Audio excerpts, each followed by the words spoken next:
मैं सूरज आप सभी का वर्ड इनकार्नेशन में स्वागत करता हूं। आज का विषय है प्रोटो इंडस्ट्रियलाइजेशन यानी आदि औद्योगिकरण। आज के सेशन में यह समझने का प्रयास करेंगे कि आदि औद्योगिकरण है क्या, यह किस प्रकार की प्रक्रिया है, इसके माध्यम से किस प्रकार के से यूरोपीय सौदागरों ने वहाँ के जो छोटे मोटे किसान थे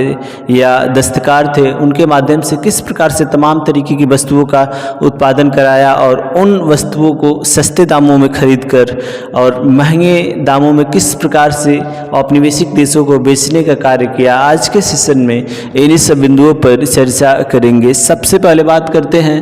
प्रोटो इंडस्ट्रियलाइजेशन। प्रोटो इंडस्ट्रियलाइजेशन है क्या? सामान्यतः यह उस कालखंड को कहा जाता है जो 1730 के पहले का समय था, क्योंकि 1730 के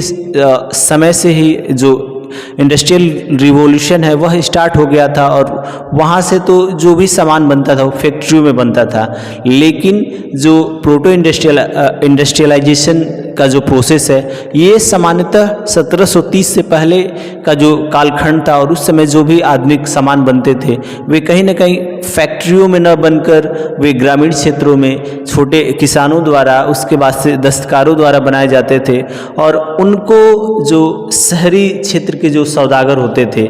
वे लोग छोटे किसानों को या जो दस्तकार होते थे उनको अग्रिम कर्ज दिया करते थे और उन अग्रिम कर्ज के बदौलत वे लोग उनसे जो भी औद्योगिक वस्तुएं हैं उनका निर्माण कराते थे, उनके लिए कच्चे माल की व्यवस्था करते थे। और जब यही किसान और दस्तकार नए नए वस्तुओं का निर्माण कर लेते थे तो उन वस्तुओं को सस्ते दामों पर सौदागर, जो शहरी सौदागर होते थे, वो खरीदते थे और उन वस्तुओं को या तो अपने ही देश में महंगे दामों में बेचते थे या तो जितने भी औपनिवेशिक देश हैं, औपनिवेशिक देश से ऐसे है कि क्योंकि जो ब्रिटेन के या यूरोपीय देश थे लगभग ज़्यादातर देशों के अपने अपने उपनिवेश थे और उन उपनिवेशों में ये लोग अपने अपने सामानों को बेचते थे महंगे दामों में और वहाँ उन्हीं वस्तुओं से ज़्यादा लाभ कमाते थे और इस तरीके से अपनी आर्थिक स्थिति मजबूत करते थे। यानी कि 1730 से पहले का जो भी कालखंड रहा और इस